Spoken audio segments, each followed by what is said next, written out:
Hi everyone, how you doing today? It's me, Olufemi Ajayi. I'm the CEO of Top Class Business Consulting and the sole proprietor of Just You Disability Support Services.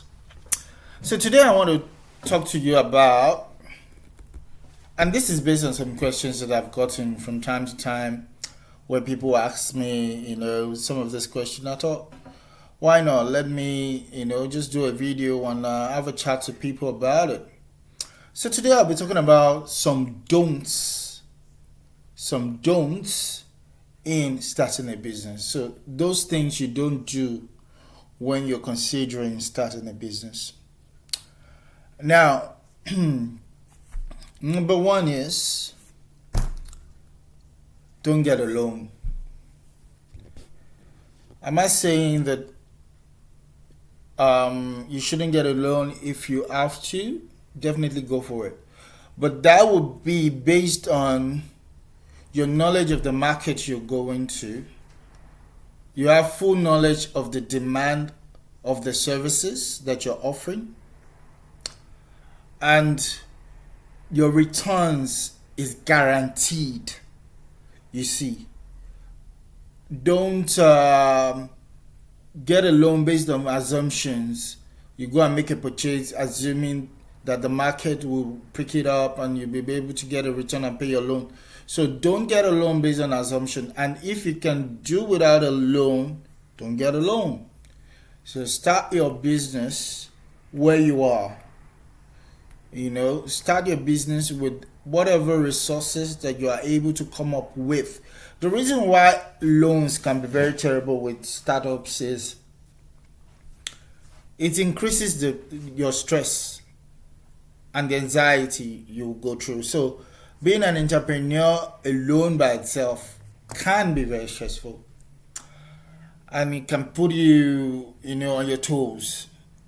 So you can, that's why you find a lot of, once you're an entrepreneur, there's nothing like days off, at least at the startup phase.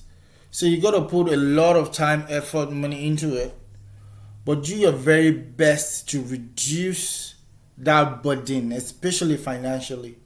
So don't get yourself into loans, big loans, to kick off your business. It's not quite sustainable, and the interest you have to pay in some loans alone is going to even take off all your profit. So there's no way for you to even reinvest back into your business. So stand clear of it in your initial stage, in your kickoff stage. Do not take a business loan, whether it's personal or business. I would advise you to do that. Okay, the next one I would talk about is being flexible. You're just starting your business. You're actually not, somebody said something very unique one day, and is one of the CEOs of one of the top 500 companies in America, and I shouldn't say America, in the world actually. And he was saying when he goes into startup places, and he like startup companies, and he finds very fancy chairs, finds very expensive gadgets, or office equipment, and he's thinking, it makes him think like, oh, these people are not ready for business. You don't have to be lavish. You're just starting a business. It's a startup. It's called startup for a reason. You see, so start where you are. Like if you have to go and meet a client in a coffee shop, that's fine. You just have to, presentation matters. So you as a person, your appearance speaks a lot of volume sometimes than the office environment. So you do your best to present yourself as a very reasonable and considerate person that is willing to fulfill your customers, uh, you know, your customers' needs. So that alone would go a long way. Why a big office full of gadgets and equipment is good, my experience is that it doesn't really finalize the deal. It doesn't bring the clients on board. It doesn't expand your customers base or your clientele base. It doesn't do that. It doesn't really have any financial benefit to you, especially when you're a startup. So that is the key thing. So as you grow, as you evolve, as you have more, more clients, as you have more staff, that is then a necessity. You have to grow. You have to grow your amenities, and the office is part of those amenities, so that when your clients come, they feel comfortable. Spend money on coffee machines and things like that, make them feel at home, because now you're talking big numbers. But before then, honestly, you just have to make sure that your business is sustainable from the onset. So that means you have to make sure that you can pretty much afford whatever you're putting out there, and that is going to be there for a long time. So if you can get a big office, right, and you don't really have the clients or the income, the cash flow to sustain that, you end up losing that facility. And if your clients are already accustomed to coming there to see you, that is a huge loss. Some businesses never recover.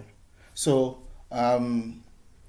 be flexible, be flexible. Don't, trends are good, but when it comes to running your business, it's circumstantial.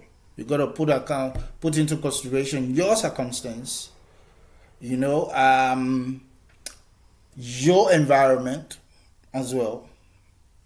And in saying that, that doesn't mean that you should primarily focus. I mean, Apple started in a garage. Facebook started in a hostel, in a student's hostel. So, but when growth occurs, you adjust accordingly, not before. Okay, the third one. Now, this is the last one I'll be talking about here in this video. Now, if you want to hear more from me about, some ideas about, business growth, business, development, and how to have a reasonably sustainable business, well, I'm not an advisor, but from my own personal experience, I can work with you on that. So but my services are not free actually. So but you can find more about that on our website, topclassbusinessconsulting.com.au. I'll just confirm that again for you. Bear with me. Yes, so it's topclassbusinessconsulting.com.au. So the last one I want to talk about is be customer focused. So my company, Just Eat Disability Support Services, one of the things that we actually tell our participants is, we put you first. With us, we put you first. So, and that is very, very crucial, because understanding the need of your customers should dictate the tone of where your business is heading towards. You see, okay. For instance, the whole world is pretty much a global village now. Everybody's on the internet. So what does that say? So you got to think that way. So you're going to bring yourself as well to the social media space. You can't. While newspaper ads are pretty good, from my experience, you actually cover more ground with social media, with the internet. So that is where you go and meet your clients. So, and it's pretty much what they want. If a lot of your, for instance, if you go to your website, what can your clients pick up from there? Can they contact you from your website? Can they fill a phone to contact you? That should be possible. So you got to think with your participants, your clients, you got to think the way they think. So, because without them, there's no business. Because remember, what is business? Business is simply meeting needs and getting a reward. That's it. That's it. So if you don't understand the people to whom you are meeting their needs, then there's a problem. So you got to understand your customer and be customer focused. What do they want? What do they need? You got to step into that space where you can think like them. You see, a lot of organizations who have chosen to put customers before profit have actually outdone themselves.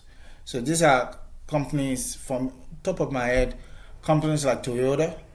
I am a big fan of Toyota. To be honest, and I don't think I can ever recommend Toyota enough. Why? Because they are known for reliability. You drive a Toyota, you can still drive it for the next 10, 20 years. You know, there's so many Toyotas that are on the road despite decades of service. So yeah, so think that way. Profit is good. Profit is very good, but sustainable profit comes from putting customers first. So put customers first in your business, and yeah, you watch the rewards. Once again, you can find me and my team at topclassbusinessconsulting.com.au. Thank you so much. Have a lovely weekend. It's lovely chatting to you. Cheers.